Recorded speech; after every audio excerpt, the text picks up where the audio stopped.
हमारे इस YouTube channel के सेगमेंट फास्ट न्यूज में आप तमाम का इस्तकबाल है। इस वीडियो में आप देख सकते हैं कम मिनटों में बहुत ज्यादा खबरें। तो आइए शुरू करते हैं वीडियो को और देखते हैं आज की ताजा तरीन खबरें। हैदराबाद के पुराने शहर में नौजवान रोजेदार सड़क हादसे में हुआ जाँ बहक।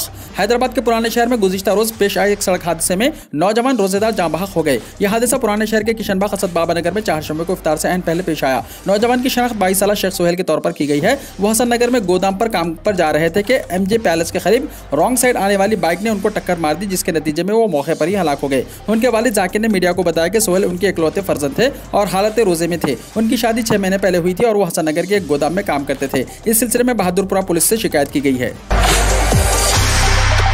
हैदराबाद में गरज चमक और तेज हवाओं के साथ बारिश। हैदराबाद के दोनों शहरों के बाज़ इलाकों में आज तेज हवाओं के साथ जबरदस्त बारिश हुई। हैदराबाद और सिकंदराबाद के मुख्तलिफ मुकामात पर सहबहर के बाद गरज और चमक के साथ बारिश का सिलसिला शुरू हो गया। बाज़ मुकामात पर तेज बारिश हुई, जबकि बाज़ इलाकों से बूंदाबांदी की इत्तलात हैं। शहरियान हैदराबाद जो गर्मी की शदीद लहर से परेशान थे, इन्हें राहत हासिल हुई है। वाज़ेह है कि महकमे मौसमियात ने बारिश की पेशकशी की थी, ताहम पिछले कुछ दिनों से दर्जे हरारत में शदीद इजाफे की वजह से लोग काफ़ी परेशान थे।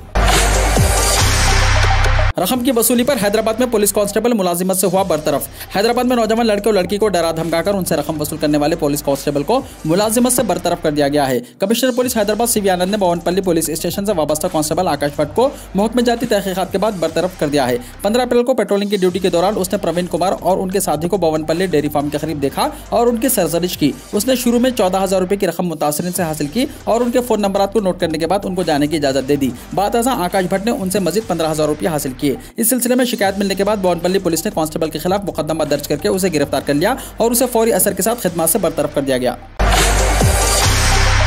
महबूबाबाद में एक बल्दिया के काउंसलर का बेदर्दी से कत्ल। महबूबाबाद बल्दिया के काउंसलर D रवि का नामालूम अफराद ने कत्ल कर दिया। वो अपने दोस्त के पास जा रहे थे कि उनकी मोटरसाइकिल को ट्रैक्टर से टक्कर दी गई, जिसके नतीजे में वो गिर पड़े। बाद नामालूम हमलावरों ने उन पर गुल्हाड़ियों से हमला कर दिया। मुकामी अफराद ने रवि को शदीद जख्मी हालत में अस्पताल पहुंचाया, जहां इलाज के दौरान उनकी मौत हो गई। रवि के अरकान खानदान ने शुबा जाहिर किया है कि पुरानी मुखासिमत ही इस हमले की अहम वजह है। रवि बल्दिया में 8वीं वार्ड से आज़ाद उम्मीदवार के तौर पर मुंतखब हुए थे। बाद उन्होंने TRS में शमूलियत अख्तियार की थी। तेलंगाना में मास्क न लगाने पर 1,000 रुपये जुर्माना, ताज़ा अहकामात हुए जारी। रियासत तेलंगाना में कोरोना की वबा काबू में है। ये बात सेहत आम्मा के डायरेक्टर डॉक्टर श्रीनिवास राव ने बताई। दीगर रियासतों में कोरोना के केसेस में इजाफे के दरमियान उन्होंने आज हैदराबाद में मीडिया से बात करते हुए कहा कि तेलंगाना में आलमी वबा काबू में है, बावजूद इसके तमाम मास्क का इस्तेमाल जरूरी है। बसूरत दीगर 1,000 रुपये जुर्माना आयद किया जाएगा। उन्होंने मजीद कहा कि रियासत में शादियों की तकारीब के पेश नज़र आवाम को चौकस रहना चाहिए। सेहत आम्मा के डायरेक्टर ने मजीद कहा कि सेरो सर्वे के मुताबिक तेलंगाना में कोरोना की चौथी लहर नहीं आएगी, बावजूद इसके तमाम को मास्क लगाना चाहिए और वैक्सीन लेनी चाहिए। डायरेक्टर सेहत आम्मा तेलंगाना डॉक्टर श्रीनिवास राव ने जोर देते हुए कहा कि कोविड के पेश नजर मरकजी और रियासती हुकूमतों के रहनुमाना खुतूत पर लाजमी तौर पर अमल किया जाए। उन्होंने दावा किया है कि कोविड की वबा मुकम्मल तौर पर खत्म नहीं हुई है। आने वाले 3 महीने मजीद चौकसी की जरूरत है। हैदराबाद में 3 सुपर स्पेशलिटी हॉस्पिटल्स की तामीर के लिए 2,679 करोड़ रुपए की मंजूरी। सरकारी सेहत की देखभाल की सहूलियात के एक बड़े फरोग में तेलंगाना हुकूमत ने जुमेरात को हैदराबाद के LB नगर, सनत नगर और अलवाल मेडिकल मलकाजगिरी में 3 सुपर स्पेशलिटी हॉस्पिटल्स की तामीर के लिए 2,679 करोड़ रुपए की रकम मंजूर की है। तीनों सुपर स्पेशलिटी हॉस्पिटल खुद मुख्तार इदारों के तौर पर काम करेंगे और इनका नाम Telangana Institute of Medical Sciences, TIMS LB Nagar, TIMS Sanat Nagar और टिम्स अलवाल मेडिकल मलकाजगिरी रखा जाएगा। इसके साथ टिम्स गच्चीबौली समेत शहर के चारों कोनों में 4 सुपर स्पेशलिटी टिम्स अस्पताल होंगे।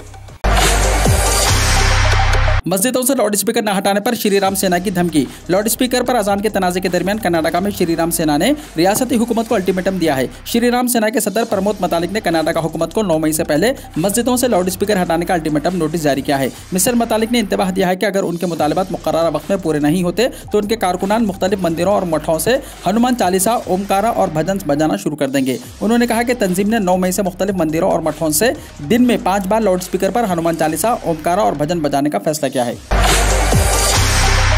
अजान के वक्त हनुमान चालीसा पर रोक लगाने वाले नासिक के पुलिस कमिश्नर का हुआ तबादला।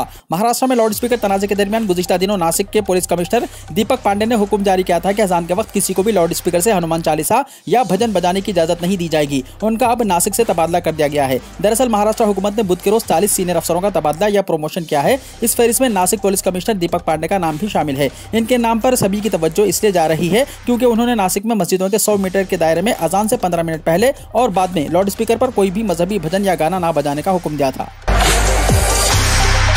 हिंदू महासभा ने लाउड स्पीकर से अजान तनाज़े पर किया सुप्रीम कोर्ट का रुख, अज़ खुद नोटिस लेने का किया मुतालबा। महाराष्ट्र से शुरू होने वाला लाउड स्पीकर से अजान पर पाबंदी का मुतालबा अब मुल्क की कुछ दीगर रियासतों में भी होने लगा है। अब इस मामले ने सुप्रीम कोर्ट में भी दस्तक दे दी है। ऑल इंडिया हिंदू महासभा ने इस सिलसिले में सुप्रीम कोर्ट को खत की शक्ल में एक अर्जी दी है, जिसमें मुतालबा किया गया है कि लाउड स्पीकर से अजान देने के मामले में अदालत उस्मा अज़ खुद नोटिस ले। हिंदू महासभा ने अर्जी में मुतालबा किया है कि मस्जिदों से लाउड स्पीकर के जरिए होने वाली अजान पर मुकम्मल पाबंदी लगाई जानी चाहिए, क्योंकि मस्जिद और ईदगाह को इबादत की जगह नहीं बनाया गया है। हिंदू महासभा के मुताबिक मस्जिद और ईदगाह पब्लिक मीटिंग की जगह है, जहां लाउड स्पीकर के इस्तेमाल की कोई जरूरत नहीं है। भरी महफिल में दुल्हन ने दूल्हे के मुंह पर कर दी थप्पड़ों की बारिश। शादी के मंडप में एक दुल्हन ने दूल्हे को जन्नाटेदार थप्पड़ रसीद कर दिए। यह अजीबोगरीब वाक़या रियासत उत्तर प्रदेश के हमीरपुर में पेश आया, जहां रीना और रविकांत की शादी हो रही थी। ताखिर से मौसूल इत्तलात के मुताबिक ये वीडियो फिलहाल सोशल मीडिया पर तेजी के साथ वायरल हो रहा है। शादी की तकरीब में दोस्त अहबाब और मेहमान सब पहुंच चुके थे। जब दूल्हा और दुल्हन के एक दूसरे को फूल पहनाने का वक्त आया और जैसे ही दूल्हा दुल्हन के गले में फूल माला डाल रहा था कि अचानक दुल्हन गर्म हो गई और उसने सबके सामने दूल्हे के मुंह पर थप्पड़ों की बारिश कर दी और इस सेट से उतरकर चली गई। यह मामला पुलिस तक पहुंचा। मालूम हुआ है कि दूल्हा शराब के नशे में धुत था, जिसकी वजह से दुल्हन ने यह हरकत की। जहांगीरपुरी में 2 हफ्ते तक नहीं होगी कोई तोड़फोड़, सुप्रीम कोर्ट का हुक्म। सुप्रीम कोर्ट ने जहांगीरपुरी में बुलडोजर की कार्रवाई से मुताल्लिक मामले में समाअत 2 हफ्ते के लिए टाल दी है। इन 2 हफ्तों तक जहांगीरपुरी में जू का तू हालत बरकरार रखने की हिदायत भी दी गई है, यानी 2 हफ्तों तक एमसीडी जहांगीरपुरी में बुलडोजर चलाने की कार्रवाई नहीं कर सकेगी। अदालत ने इस मामले में सभी फरीकों से जवाब तलब किया है। अदालत का कहना है कि सभी लोग एक दूसरे की दलीलों पर जवाब दें। हम सभी अर्जियों पर गौर कर रहे हैं। अदालत ने यह भी कहा कि हमारे हुक्म के बाद भी कार्रवाई चलती रही है तो हम इसे भी संजीदगी से लेते हैं। सुप्रीम कोर्ट ने वाज़ेह कर दिया कि जू का तू हालत बरकरार रखने से मुताल्लिक जो हुक्म सादिर किया गया है वो सिर्फ दिल्ली के लिए है। मुसलमानों की इमलाक पर बुलडोजर चलाने पर मरकजी और रियासती हुकूमतों से जवाब तलब किया गया। दिल्ली के जहांगीरपुरी, उत्तर प्रदेश, मध्य प्रदेश, गुजरात और उत्तराखंड रियासतों में मुसलमानों की इमलाक पर चलने वाले गैर कानूनी बुलडोजर पर सुप्रीम कोर्ट ने आज सख्त नोटिस लेते हुए मरकजी हुकूमत समेत ऐसे तमाम सूबों से जवाब तलब किया है जहां हालिया दिनों में मुसलमानों की इमलाक पर बुलडोजर चलाया गया था। अदालत उस्मा ने गुज़िश्ता रोज दिल्ली के जहांगीरपुरी में की गई इन्हदामी कार्रवाई पर स्टे बरकरार रखते हुए अदालत के स्टे के बावजूद 1.5 घंटे तक चलने वाली इन्हदामी कार्रवाई पर नाराजगी का इजहार किया और कहा कि वो मेयर और म्युनिसिपल कमिश्नर से जवाब तलब करेंगे। कांग्रेस का नुमाइंदा वफ्द जहांगीरपुरी पहुंचा, मुतासरीन से हुई मुलाकात। कांग्रेस लीडर अजय माकन की क़यादत में कांग्रेस नुमाइंदा वफ्द जहांगीरपुरी में तोड़फोड़ मुहिम से मुतासरा कुंभों से मुलाकात करने के लिए पहुंच गया। पार्टी के नुमाइंदा वफ्द में शामिल इमरान प्रतापगढ़ी ने कहा कि कल जिस तरह से सरकारी इस्तेहसाल हुआ है, हम इसके खिलाफ आज मुतासरीन से मिलने जा रहे हैं और लौटकर सोनिया गांधी जी को रिपोर्ट सौंपेंगे और इसके बाद पार्टी आगे की कार्रवाई करेगी। इस मौके पर अजय माकन ने कहा कि मैं आप सबसे कहना चाहता हूँ कि बराए करम इस अमल को मजहब के चश्मे से ना देखें। ये सिर्फ गरीब के पेट पर लात मारने की कार्रवाई है। ये इसलिए हुआ है क्योंकि हमारे मुल्क में बेरोजगारी, महंगाई से सबसे ज्यादा मुतासिर गरीब हैं। इनका ध्यान भटकाने और इन्हें मजहब के नाम पर तकसीम करने की कोशिश हुई है। झारखंड में कोयले की कान हुई मुनहदम, दर्जनों मजदूर हुए जिंदा दफन। धनबाद में कोयले की गैरकानूनी कानकनी के दौरान एक बड़ा हादसा पेश आया। दर्जनों अफराद के दबे होने का खदशा है। झारखंड के धनबाद से एक बड़े हादसे की खबर आई है। धनबाद के करीब मिट्टी के तोदे गिरने से कोयले की कान मुनहदम हो गई। निरसिया असेंबली हल्के के दमुरजूद में कोयले की गैरकानूनी कानकनी के बाद जमीन मुनहदम हो गई। इसमें दर्जनों अफराद के फंसे होने का खदशा है। आला अफसरान मौके पर पहुंच गए हैं। हज दरख्वास्त 2022 की आखिरी तारीख में तौसी कर दी गई है। अंजुमन रहबर हुज्जाज कमेटी की सेक्रेटरी सैयद मंसूर अहमद कादरी ने कहा कि हज की नई गाइडलाइन के मुताबिक 65 साल से ज्यादा उम्र के अहबाब इस साल हज को नहीं जा सकेंगे। जिन अहबाब का हज पर जाने का इरादा है वो हज फॉर्म दाखिल कर सकते हैं। वहीं हज फॉर्म दाखिल करने की आखिरी तारीख में तौसी की गई है। अब 22 अप्रैल तक हज फॉर्म दाखिल कर सकते हैं। कोरोना हुआ बेकाबू, 9 रियासतों के 36 अजला में है मामले। कोरोना के मामले तेजी से बढ़ने लगे हैं। ऐसे में सवाल उठना शुरू हो गया है कि क्या एक बार फिर पाबंदियां बढ़ सकती हैं? क्या यह चौथी लहर है? अगर केसेस बढ़ते रहे तो क्या हुकूमत दोबारा लॉकडाउन लगाने पर गौर कर सकती है? वज़ारत सेहत का क्या कहना है? मुल्क के 36 अजला में कोरोना के मामले ज्यादा आए हैं। ये अजला 9 रियासतों में फैले हुए हैं। मरकजी वज़ारत सेहत ने अपनी हफ्तेवारी रिपोर्ट जारी की है। इसमें मुल्क के तमाम अजला में कोरोना की मुस्बत शरह बताई गई है। ये एदाद-ओ-शुमार 13 से 19 अप्रैल के है। इसके मुताबिक मुल्क की 9 रियासतों में 36 अजला ऐसे हैं जहाँ इन्फेक्शन की शरह 5% से तजावुज़ कर गई है।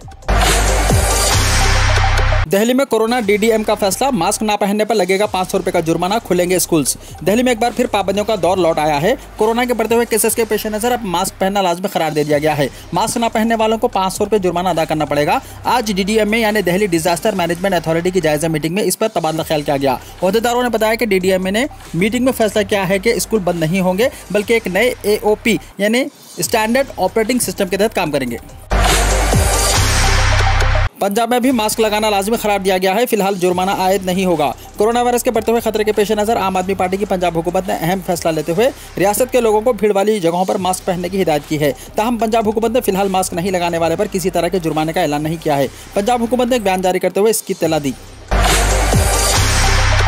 अफगानिस्तान में मजार शरीफ की मस्जिद में धमाका, 20 अफराद जाँ बहक, 65 हुए जख्मी। अफगानिस्तान के शहर मजार शरीफ में धमाके की इत्तला मौसूल हुई है। धमाके में कई अफराद के जाँ बहक और जख्मी होने की खबर है।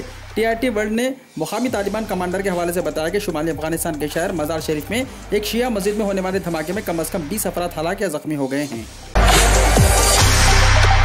वीडियो को लाइक शेयर कीजिए और हमारे इस YouTube चैनल को सब्सक्राइब करते हुए इसके बेल आइकॉन को प्रेस कर लीजिए ताकि ऐसी ही ताज़ा तरीन खबरों का नोटिफिकेशन सबसे पहले आपको मिलता रहे।